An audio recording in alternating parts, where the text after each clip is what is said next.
Matapos ang ilang matinding pagkatalo, tila hindi pa rin talaga natuto ang mga pirata. Sa loob ng maraming taon, patuloy silang nagkamali ng binibiktima at ang kapalit ay pagkakitil, kulungan o pagkawala sa dagat. Mula sa mga bigong pag-atake sa mga barkong pandigma hanggang sa mga maling akala na nauwi sa mabilisang pag-aresto. Ito ang panibagong listahan ng mga piratang sumubok lumaban pero nagbayad ng malaking halaga sa maling kalaban. Kung nagustuhan mo ang part 1, siguradong hindi mo palalampasin ang part 2. Kaya naman kung gusto mo ng ganitong content, huwag mong kalimutan mag-subscribe sa aming channel para namang lagi kang updated sa mga ganitong uri ng video.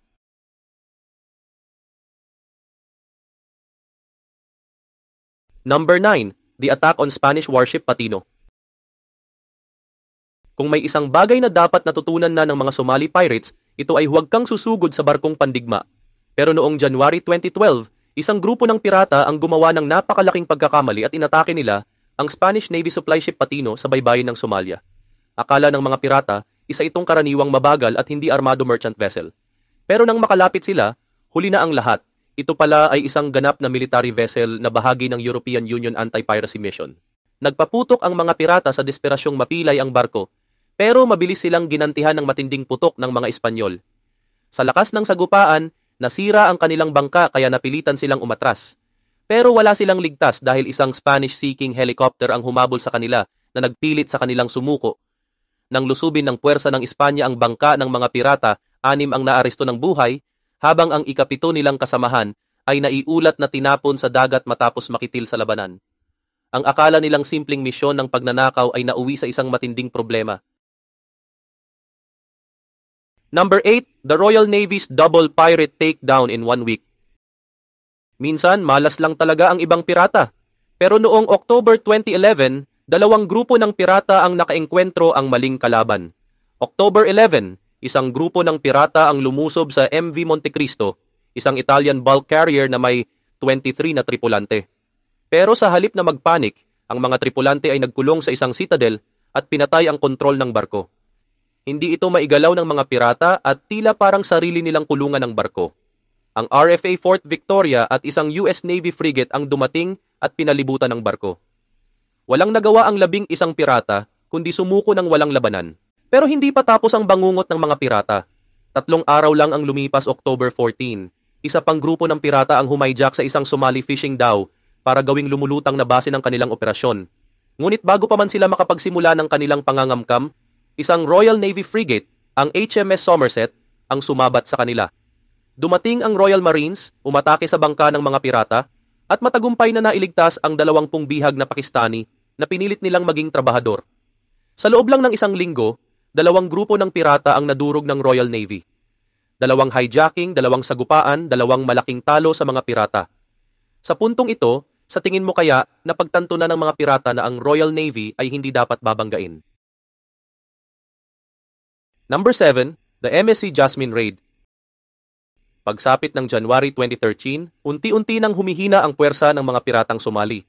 Pero sa kabila nito, may ilan pa ring hindi sumusuko at patuloy na sumusugal sa kapalaran. Isa na rito ang 6 na armadong pirata na tinarget ang MSC Jasmine, isang dambuhalang container ship na may bandilang panamanian. Bit-bit ang AK-47 at RPG. Walang takot nilang pinaulanan ng bala ang barko. Umaasang matatakot ang tripulante at kusa itong susuko. Pero nagkamali sila. Lumaban ang security ng barko at gumanti ng putok, dahilan para umatras ang mga pirata at tumakas gamit ang kanilang maliit na bangka. Pero kung akala nila ay ligtas na sila, mas lalo lang nilang inilagay ang sarili sa kapahamakan. Dahil sa kanilang ginawa, agad na naglunsad ng malawakang manhunt ang mga puwersa ng iba't ibang bansa. Isang US Navy helicopter mula sa USS Halliburton at isang German P-3 patrol plane ang mabilis na nag-trace sa kanilang pinanggalingang mothership. At dito na pumasok ang French frigate FS Siru. Sa isang perpektong operasyon, pinaikutan nila ang barko ng mga pirata at siniguradong wala itong matatakasan. Sa huli, 12 pirata ang nahuli, 6 mula sa attack skiff at 6 pa mula sa kanilang mothership. Number 6. The CMF Task Force Bust. Noong October 2013, kitang-kita na bumababa na ang pirata sa Somalia, pero may ilang grupo pa rin ang nagpumilit subukan ang kanilang swerte. Isang gang ang gumawa ng 2 magkahiwalay na pag-atake sa mga barko sa Indian Ocean at parehong nauwi sa kabiguan. Una, noong October 11, umatake ang mga pirata sa supertanker na Island Splendor. Pero sa halip na magtagumpay, tumugon ang armadong security ng barko na nagpasuko sa mga pirata. Dahil dito, napilitan silang umatras. Hindi pa natatapos ang linggo, noong October 14 naman, nagbalik ang mga pirata para subukang mag-hijack ulit. Ngunit ngayon ay isang Spanish fishing boat ang target nila. Hindi nila inaasahan na ang crew ng bangka ay mabilis na nakatakbo at nakatawag ng tulong. Dito na pumasok ang Combined Task Force 151, isang multinational na puwersang pandagat. Ang RFA Fort Victoria, isang Royal Fleet Auxiliary ship, ang nanguna sa paghahanap, samantalang ang Australian ship na HMAS Melbourne ay nag-deploy ng Seahawk helicopter upang subaybayan ang mga pirata. Sa mabilis na operasyon ng Naval Forces, nakuha nila ang 2 pirate skiffs at nahuli ang 9 na Somali pirates nang hindi nagpaputok ng isang bala. Ito na ang isa sa mga huling malalaking operasyon laban sa pirata noong panahong yon, at malinaw na nagpapakita na ang pagiging pirata ay hindi na isang matagumpay na laro. Number 5. The OS-35 hijack attempt. Noong April 2017, halos nawawala na ang pirata sa Somalia, ngunit isang grupo pa rin ang nag-isip na may pagkakataon silang mag-hijack ng isang barko.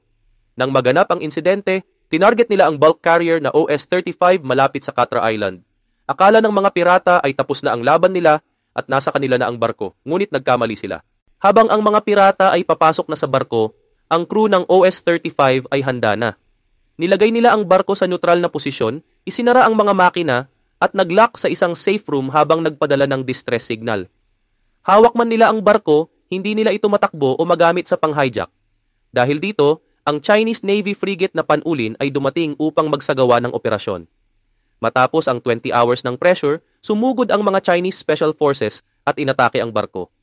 Walang pagtakbo ang mga pirata at lahat sila ay nahuli ng buhay, kasama na ang kilalang leader ng pirata na si Abdikarim Salah Alumi. Imbes na ransom, cuffs at isang court date ang kanilang inabot. Number 4. The MV Pingshin 101 Incident. Noong August 2012, isang nakakagimbal na insidente ang nangyari sa Indian Ocean. Isang Taiwanese fishing vessel, ang MV Pingshin 101, ang nasangkot dito. Inutusan ng kapitan ng barko, si Wang Fangyu, na kitilin ang 4 na tao na kumakapit sa mga labi ng isang napalubog na bangka dahil inisip niyang mga pirata ang mga ito. Ngunit, lumabas ang mga ebidensya na ang mga ito pala ay mga mangingisdang walang armas na may dala lamang na kagamitan pangisda. Isang 10 minutong video ang kumalat online kung saan makikita ang mga kalalakihang nasa tubig at pinaputukan ng mga tao mula sa barko. Makikita rin sa video ang crew ng Pingshin 101 na nagtatawanan at nagpo-pose para magpa-picture pagkatapos ng pag-atake. Ang video na ito ay natagpuan sa isang cellphone na iniwan sa isang Fijian taxi noong 2014, kaya't nagsimula ang investigasyon. Ayon sa mga autoridad, ang Pingshin 101 at iba pang mga barko ay pinaputukan ng isang maliit na bangka matapos nilang banggain ang sasakyan ng mga pirata na nagresulta sa pagkalunod ng mga pirata. Inutusan ng Kapitan Wang ang kanyang mga hired Pakistani guards na atakihin ang mga tao sa tubig kahit na wala silang armas. Noong January 2021, nahatulan si Kapitan Wang sa kasong ito at siya ay pinatawan ng 26 na taon sa bilangguan, ngunit nabawasan ito sa 13 taon ng mag-apela. Ang insidenteng ito ay nagpapakita ng panganib ng maling pagkakakilanlan sa dagat at ang mga posibleng malalaking pagkakamali na dulot ng hindi tamang akala ng walang sapat na ebidensya.